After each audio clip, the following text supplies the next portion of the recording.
What's up YouTube? My name is Caden and you're watching Gas It Garage. Today we're doing part 2 of the 16 horsepower V-twin engine swap in my brother's off-road go-kart. Enjoy the video.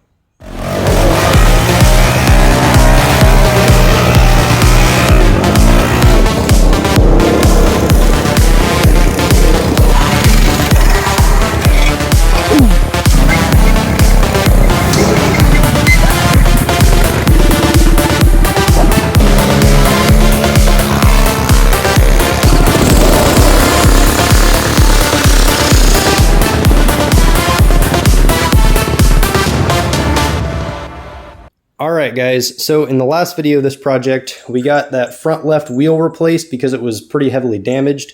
I also replaced the sprocket with a smaller one, and we also got this engine mounted, and I deep cleaned the carburetor and got this thing running. And I have to say, it sounds absolutely mean.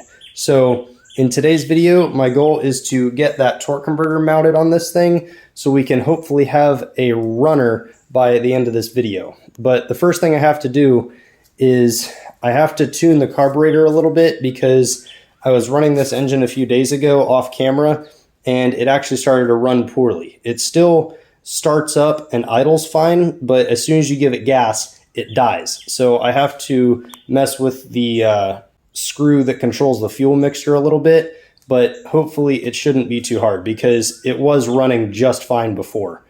And I also have to mess with the float valve in there because it did actually overflow with fuel and fill up the cylinders with gasoline. So I've got to fix that problem.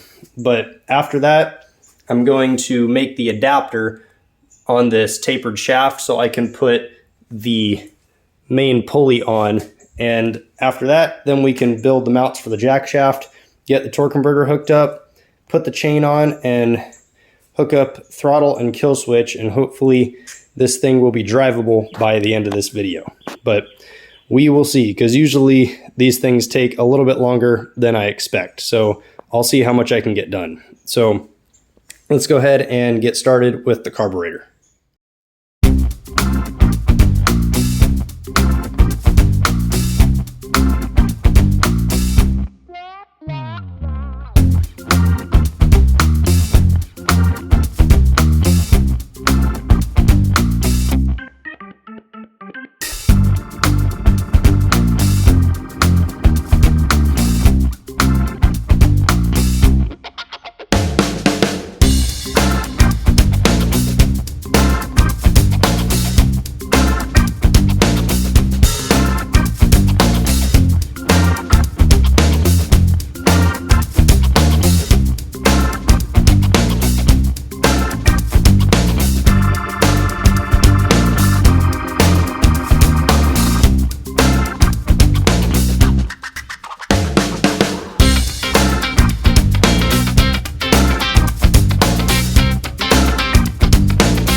right, so I just finished the lower part of the Jackshaft mounts right here, and I was looking for some pieces of angle iron that I could drill holes in to mount these pillow blocks onto, and I found this piece that I had made a while back actually for these pillow blocks on this Jackshaft, and it's already got holes drilled in it, and there's 3 pieces of angle iron that I can cut apart right here, and that'll give me 3 of the 4 pieces that I need to mount these pillow blocks. So let's go ahead and cut this thing apart.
All right, so I just finished the Jackshaft mounts, and they look super duper janky in here, but they're pretty strong, I would say. Like, that is part of the go-kart and not going anywhere. Also, off camera, I welded on the tip of a bolt, the threaded part that is, and stacked a couple washers and put a nut on the end of that so this CVT pulley can't come off. And then I was starting to put the chain on, but then I realized I'm out of master links, and the couple that I did have don't have the little clip, so I can't fully hook up the chain until I get some more master links. But the nice thing is, if I can reach it here, this chain is actually the perfect length to fit, and not only that, I spaced the sprocket out just the right length from this sprocket, and honestly, that happened completely by accident. I just kind of welded this thing in and got the belt tension tight, and I didn't even think about the chain tension until after the fact, but it turns out that it is actually spot on, which is super duper lucky. But I need to get some master links for this, so I can't finish the chain at the moment. So for right now, let's work on hooking up the kill switch, throttle, and I also need to mount this battery right here in the front for the headlights. So let's go ahead and do all that.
Kill switch works. All right, so I just got the throttle done along with the battery and the headlights and the kill switch, and everything works. So all I've got left on this thing is just I have to find a bolt to put in here to hold this on, and then I have to put the chain on and build an exhaust for this thing. And I still have to figure out the issue with the float in the carburetor, and then I have to put the air filter back on. And then after that, this thing should be drivable. But unfortunately, that's all the time I have for this week's video, just because I still need to go out and buy some master links for this thing, and I need time to edit this video so I can post it on Monday. So thank you all for watching. Don't forget to like, subscribe, and leave a comment. And I will see y'all in part 3, where we should be finishing this thing up, making the final touches on it, and taking it for its first test drive, which I'm super excited for, because this thing, for one, sounds absolutely awesome, and two, judging by the gearing, this thing should be pretty darn quick. So I'm super excited for it. So I will see y'all in part 3.